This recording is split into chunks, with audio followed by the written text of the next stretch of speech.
Hey guys, what's up? It's Biscuitable Horror Reviews. I'm here with another series ranking video because, the last two, what little comments I received on them were kind of positive, and I'm just completely, beside myself on doing much right now. I'm kind of just dead in the water.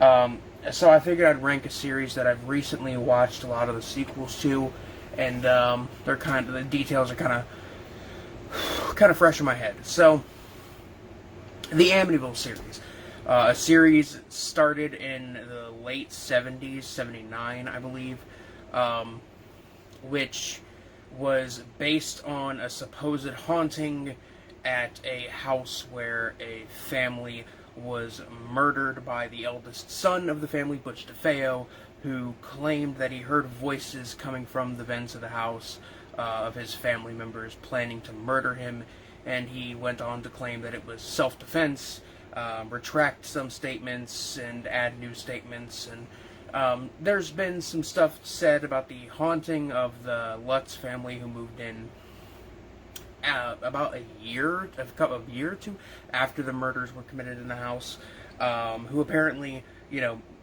as far as I'm pretty sure I heard somewhere that, everybody in the family pretty much admitted, no, this was a hoax, made up, we were just trying to get some money, we were behind on rent, we owed people money, etc., etc.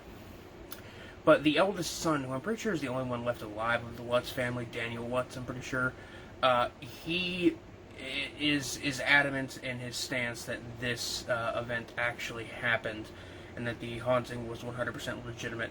But that's the backstory to this series, so let me just dive right in, going from worst to best, the Amityville horror franchise.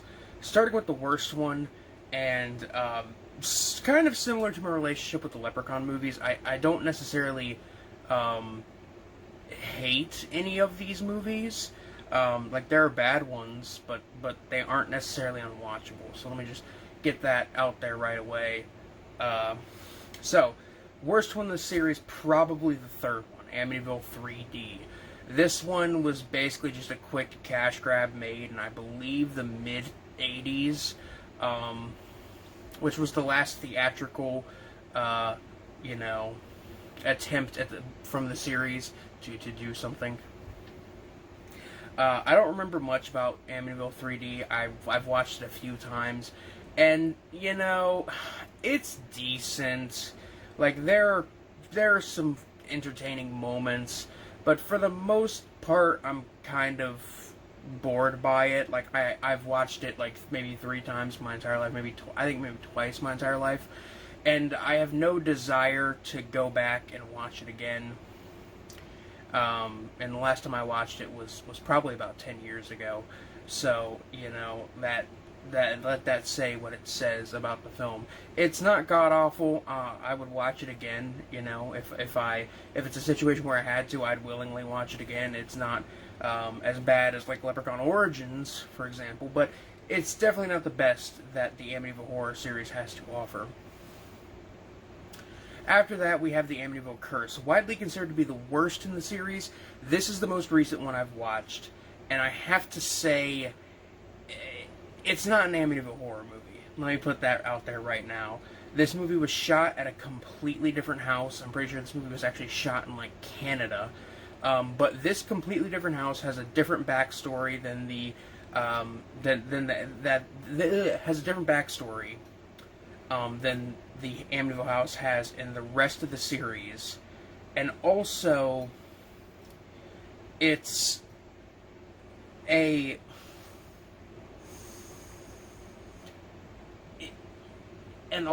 not even the same house. It's very obviously not the same house. They could have at least put the house on the VHS cover art for this movie, but they didn't for some reason. They just put the house that they had for the film on it. I don't know why you wouldn't, considering this is the Amityville Curse.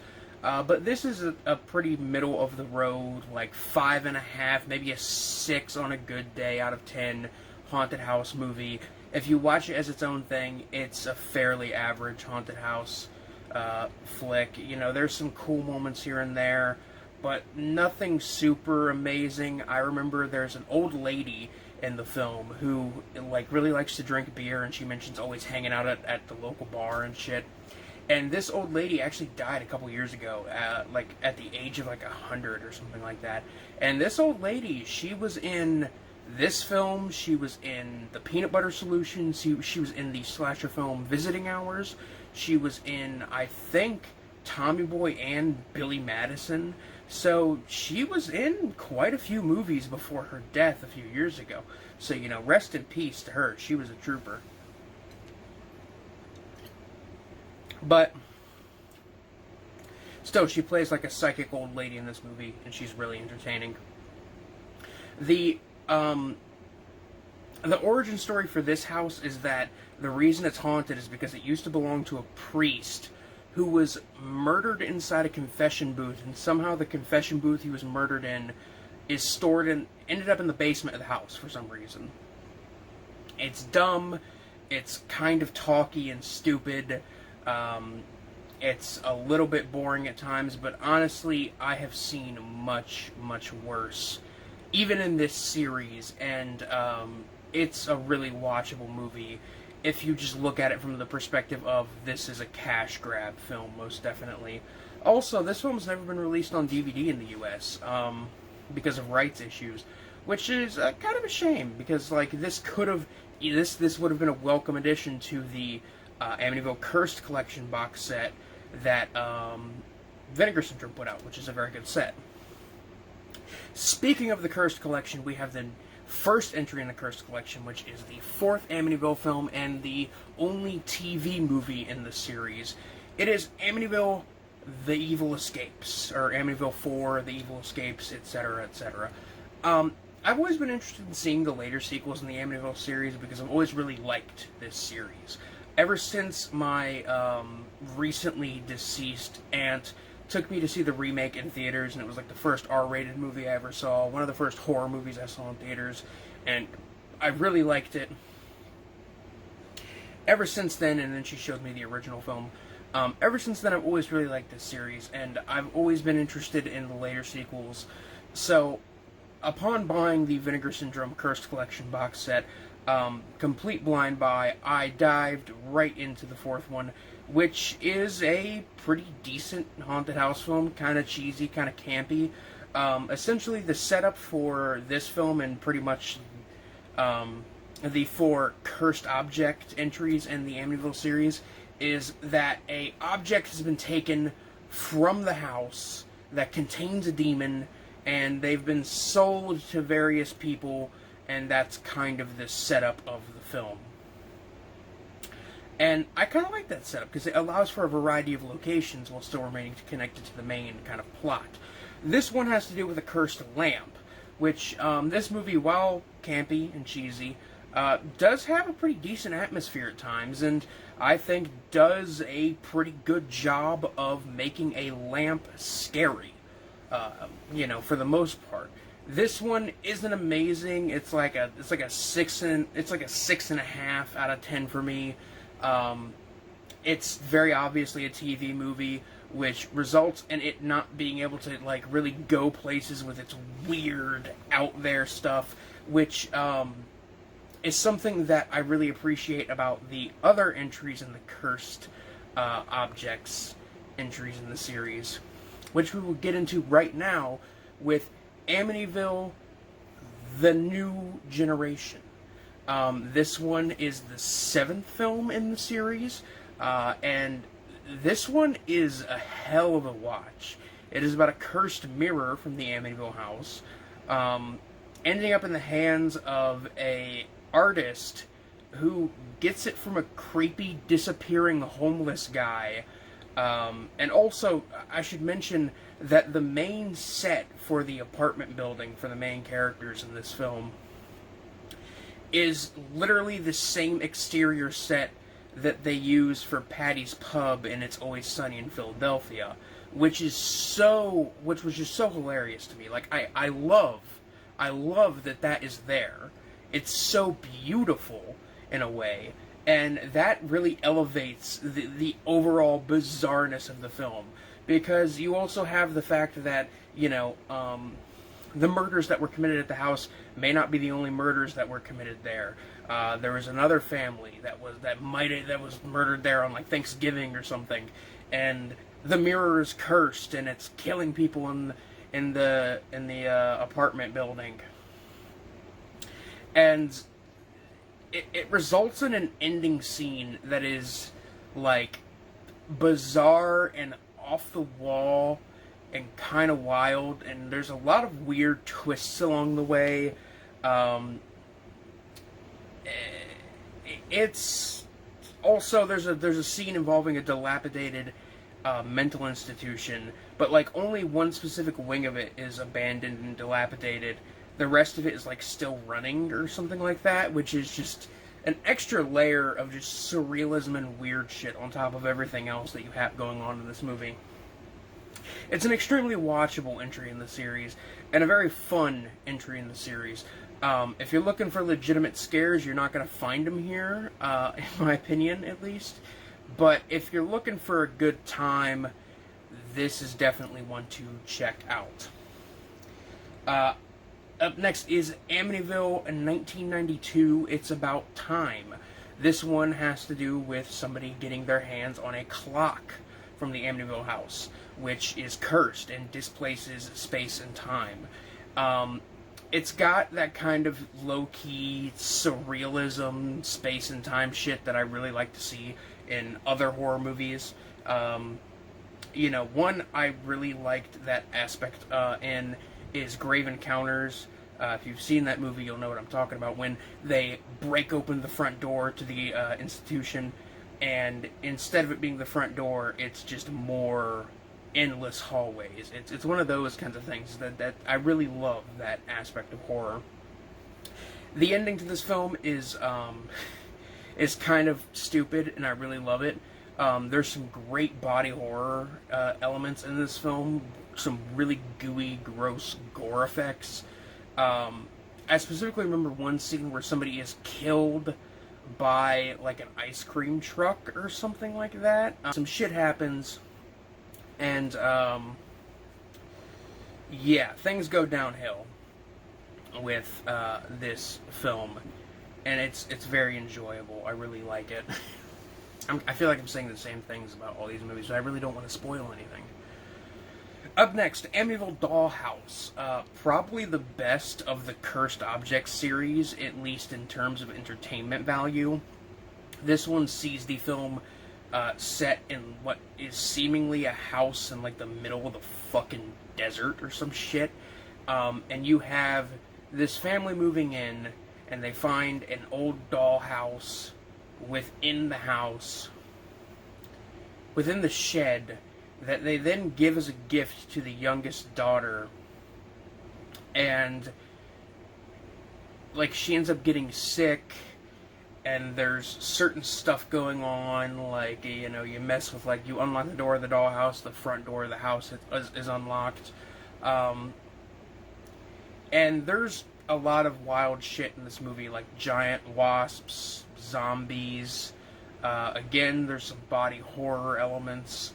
There's some nice splattery gore, a really over-the-top and kind of stupid explanation as to how the dollhouse got there, and, everything. It's a pretty fun movie. Also, the dollhouse is given to the daughter after the dollhouse manipulates the car in the garage to run over the bike that they were going to give her for her birthday. And it's just like literally you see the fucking like stepfather of the family take the bike and put it in front of the fucking car where it's like right where it could get run over for no reason other than like he just wanted to put it in front of the fucking car. It's like you're asking for that to get run over, my guy. It's it's kind of fucking really stupid, but I had a lot of fun with it, and It's definitely the best one out of that Vinegar Syndrome box set. I highly recommend picking up that set from Vinegar Syndrome. It is a great sampler platter of just like the most wild direct-to-video horror I have seen in quite a while. Up next is Amityville 2: The Possession, which is a prequel to the first Amityville horror. This one is one of my favorites of the series. I think it's a super underappreciated flick. Like, not a lot of people really like this movie, and I honestly kind of like it more than the first one a bit. But Amityville 2 is essentially the prequel that kind of explains what happened in the house before the events of the first movie, which is basically just kind of showing the actual like murders that happened at the house, basically. And it is a very disturbing, uncomfortable film. I remember there's some like crazy body horror elements at one point, and I also remember there is a scene where they really play on the theory that Butch and Dawn DeFeo may have had an incestuous relationship. I remember there's like a really, really fucked up like off-screen rape scene that happens in the film, and I'm pretty sure the director of the film actually wanted to put that, like, actually shot the full-on rape scene and wanted to put it in the film because he really wanted to make the audience uncomfortable for the movie, and I think it works the way it does. But the movie is really uncomfortable, genuinely pretty fucking disturbing at times, like, not even gonna lie. But I really appreciate it as an entry in the series, as a really great follow-up and a really great way to one-up the legitimately creepy atmosphere of the first film, which is, without a doubt, the best one in the series. It's super iconic, super classic, and I think it has a great atmosphere that is still pretty strong to this day. I don't really know what else could be said about the about Amityville Horror from 1979, because it's just kind of considered classic, and I believe it is a complete classic, and definitely one of the best horror films of the late 70s. Definitely, you know, up there when it comes to the best haunted house movies. I don't think it's as good as like The Haunting or Burnt Offerings, but it's definitely up there. I personally like it more than The Legend of Hell House, for prime example, which is one that people, you know, really like. I really like that one too. It's got what's that fucking guy's name? He was in Class of 1984 and Fright Night and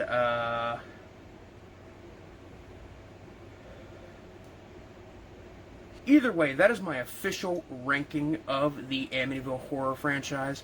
And you know what? Just as a little bonus, I'm going to throw in my placement of the remake.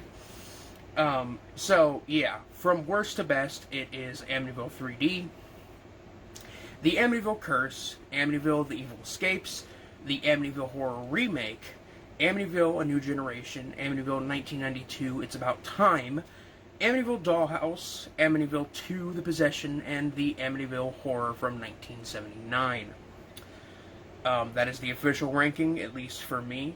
Let me know in the comments, if anybody actually wants to fucking leave a comment, whether or not you want to see more of these kinds of videos. Let me know your ranking of this series. Let me know what film series I should, you know, do for this kind of ranking series that I'm doing right now, as a form of filler content that is also just me kind of giving free-form thoughts about random horror series. But yeah, I don't know what I'm fucking saying anymore. Anyway, guys, thanks for watching. This is Biscuit Bill Horror Reviews, signing off. Peace.